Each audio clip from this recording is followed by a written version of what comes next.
Well, hello all you wonderful people out there in YouTube land, and welcome to the Texas Special YouTube channel. And for this final O-Gauge locomotive product review for the month of March 2025, we are going to be taking a look at this gorgeous but gigantic Lionel Southern Pacific SD45T. This is a tunnel motor variant locomotive, and these were used almost exclusively by the Southern Pacific Railroad and the Denver and Rio Grande Western Railroad. Now, what makes these tunnel motor locomotives so special is the air intake arrangement primarily. So on most SD45s, you had the air intake grills up here. Well, the problem with that for Southern Pacific and Denver and Rio Grande Western was the fact that out west in the mountains, a lot of their railroad ran through tunnels. And I don't mean little 100, 200 foot car long, 200 foot tunnels. We're talking serious mountain grade tunnels. Trains would spend literally miles underground during the course of a run. So you have these engines operating through these miles of tunnels, and with the air intakes here, that put it closer to all of the hot gases coming out of the exhaust stack here, which caused locomotives to overheat more regularly than they otherwise would have in normal situations outside of a tunnel. So Southern Pacific approached EMD about altering the arrangement of the air intake grills and putting them down here by the walkway on the side of the long hood, rather than up top in the usual arrangement. And of course, EMD was able to accommodate that request, giving us these tunnel motor locomotives, allowing the locomotive to pull air from lower down closer to the ground where it's a little bit cooler, and therefore not circulating extremely hot air from exhaust gases back into the locomotive, causing the engine to overheat. These locomotives were used by the Union Pacific Railroad into the 2000s. I believe they were all retired by 2010 or so, because the SD45's 20-cylinder engine was just a maintenance nightmare. In fact, I believe that I could be wrong, but I believe I remember reading that the majority, if not all, of the remaining SP and Denver and Rio Grande Western SD45Ts that were still in service right up until the mid-2000s had since been remotored by their original owners to the standard 16-cylinder EMD locomotive, similar to that of an SD40. This is an older locomotive. It's, I want to say, from the 2010 catalog. It is equipped with Lionel's legacy system. It does not have Bluetooth. It does have the full sound system on board, and it is a fantastic engine. It is rated for 048 as a minimum curvature, and I really would not recommend trying to push the issue any further than that, given the locomotive's length. The overhang would be ridiculous on even an 048 curvature. Obviously, the wider the better. Having owned and ran this engine, I'd say if you want to get one of these, if you find one on eBay or at a train show for a good price, I would highly recommend, even though the minimum radius is 048, highly recommend not trying to run this beast on anything sharper than 060. Anything other than that, you're really pushing it with regards to overhang and just the aesthetic factor. Unfortunately, this specific locomotive was not stored or transported in the most ideal of conditions. There is some minor cosmetic damage to this engine as a result of that. You have rust on some of the grab irons and grab iron stanchions, and some of the grab iron stanchions are bent in a little bit. You have this one here that's kind of popped out of place. And you have some of the see-through grills on the top of the locomotive that are dented in a little bit. They're still intact, they're still in place, but it's obvious this engine's been abused, unfortunately. But it still runs good and it still smokes great. You have the sight glass along the fuel tank. You have the fuel gauge. You have the fuel filler nozzle. You have the correct lettering on the main reservoir. You have all of this tremendous detailing along the trucks, which I'm going to attempt to zoom in a little bit on the lead truck so you can see better. You have the air brake cylinders in the correct arrangement. You even have the air brake line running between the two cylinders. You have all the brake rigging in the correct arrangement. Everything is there that is supposed to be there, and it looks fantabulous. The correct little F there on the frame for designating the front of the locomotive. When I got this engine, it was missing this front hand railing piece. I had to find one on eBay and get it painted and install it myself. You have all of the correct door latching and hinge detail along the side of the locomotive long hood and see-through grills throughout. Here on this intake grill, that's a see-through separately applied grill. You have a see-through separately applied grill here on the side dynamic brake grid. You have this little door, this little window, it's even got window glazing, all of the proper high voltage warning labeling is there. The surface transportation agreement advisory is here. It's all as it should be. The pilots are attached to the truck, and trucks in the typical O-scale, O-gauge locomotive fashion, allowing the engine to navigate curvature tighter than it otherwise would be able to with proper body-mounted pilot and couplers. You've got a little grab iron here, a little ventilation detail here for the restroom area, and we will reposition this beast and take a look at the front of the cab.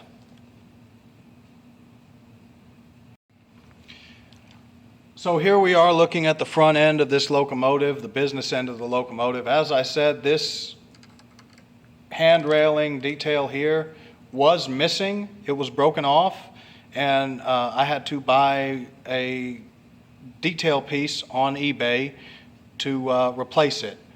And of course had to have it painted to match the engine, because the one I was able to find, the only one I was able to find, was bright frickin' yellow. You have the Lionel's electrocouplers on either end of this locomotive. I want desperately to get the snowplow detail for this locomotive so I can attach that. And unfortunately, I will have to glue it on, but oh well. You have the actual chain link here for the safety chain. You have the appropriate alternating colors, FRA compliant alternate colors on the handrails for the steps. You also had the appropriate alternating colors for, offset colors, however you want to say it, for the steps themselves, the edges of the steps themselves. You've got a separately applied non-operational coupler cut lever. You have polling pockets on the locomotive. Oh no, those aren't polling pockets, that's just the detail on the cut lever, my bad. You have operating marker lights, an operating Mars light, operating headlights. The number boards are illuminated and match the road number on the side of the locomotive with 8231. You've got these separately applied windshield wipers, and of course the prototypically correct L-shaped windshield here. All of the window glazing is present on this locomotive. The front door here does open. It's a tight fit, and I don't want to scratch the engine up. I'll try and see if I can get it to pop open. But if it doesn't want to cooperate, I'm not going to force the issue either. Yes, I'm not going to risk damaging the engine. But the doors, the front door on the conductor side of the locomotive does open. You have this gorgeous SP prominently displayed on the front of the engine. All of the paint separation throughout on this locomotive is very, very well done. I'm very pleased with it, and it's what you would expect out of a $500 locomotive. I think actually when this was new in the catalog, it was around $450, $450 to $500. And of course, you have the storage compartments on the bottom of the front of the nose and the separately applied grab irons along the front of the nose.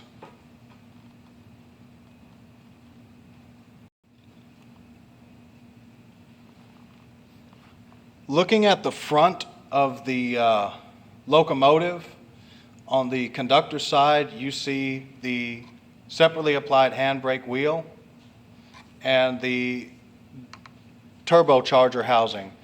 Another cool feature this engine has is the windows on the cab actually open and close. So they actually slide open and close. Really neat feature.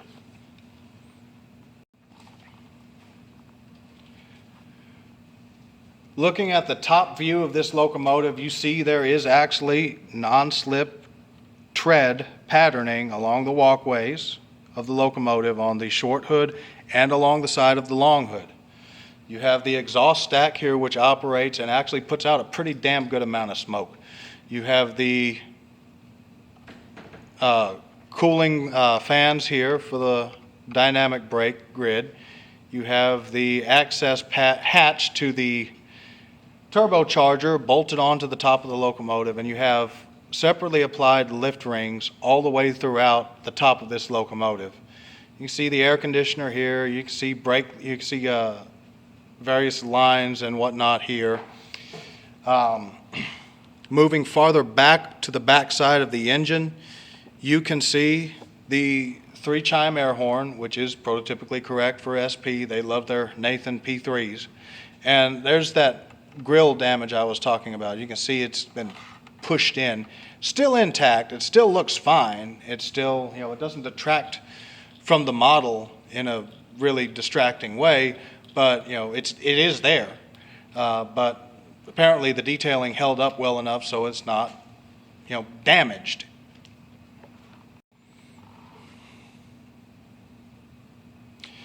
Here on the rear of the engine, you see operating marker lights, operating headlight. You have the road number 8231 on both sides of the rear of the long hood, matching, of course, the road number displayed on either side of the cab and the front number boards.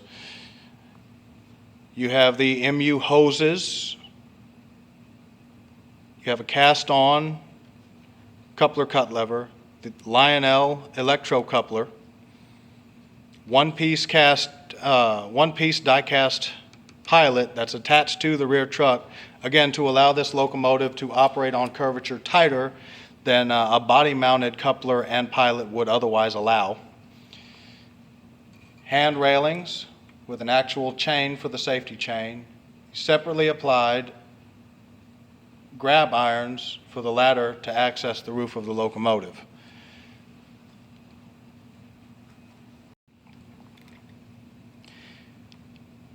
On the underside of the front of the locomotive, you'll see there are 2 contact rollers, 2 power pickup rollers. You'll notice that the center axle is geared but also blind, so there's no flange there. That's another operational compromise to allow this engine to operate tighter curvature.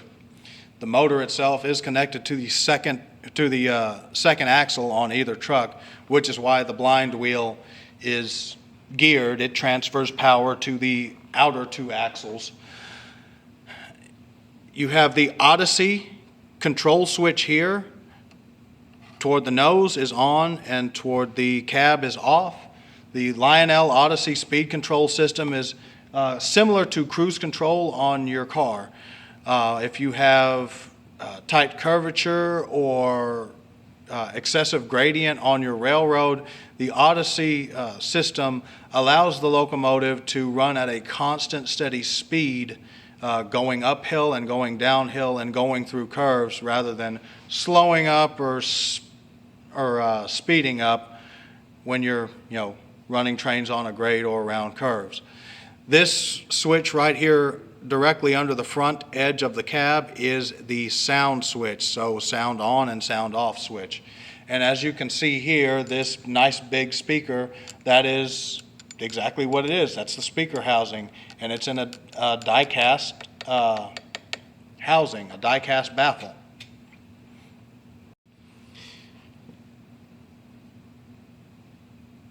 here on the engineer side of the locomotive, you see the final two manual controls for this engine, and it's going to be your run program switch here. Obviously, the engine has been programmed, since before this product review, so the run program switch is in the run position. If you find one of these and you want to run it and you have TMCC or DCS with the TMCC command base, you kill the power to the track, flip this switch here to program, place the locomotive on the track, apply power, power up your system, and program the locomotive, adding it to your command base. I'm not going to get into the specificities in this video of how to add a Lionel locomotive to MTH DCS and how to program a locomotive on TMCC or Legacy or any of that.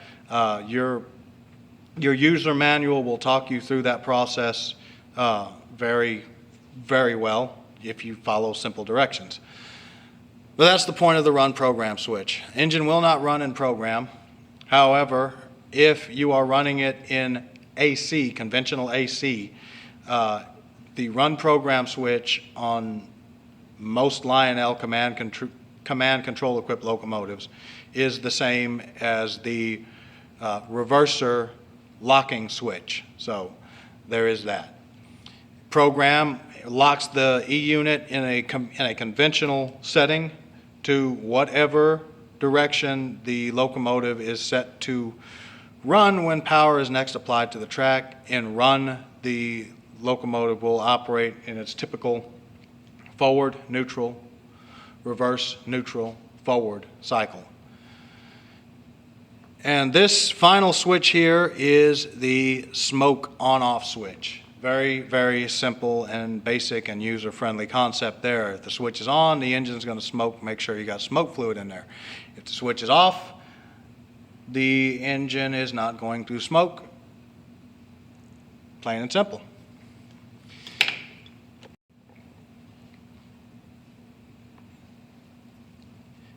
This thing is an absolute beast, and it is a blast to run on both the railroad at the house on the South Texas Railroad and also on the Texas Model Railroad Club's modular O-gauge railroad.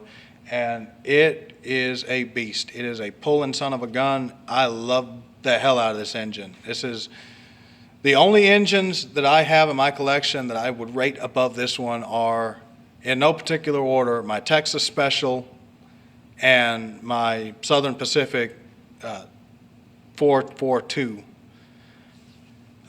Those are the only two I would rate above this. As far as freight locomotives, this is it. For me, this is the engine. I thank y'all for watching. I'm going to shut up now with the talky portion of this review, and we'll see this bad boy in action on the Texas Model Railroad Club's modular railroad, actually pulling a set of cars in command mode.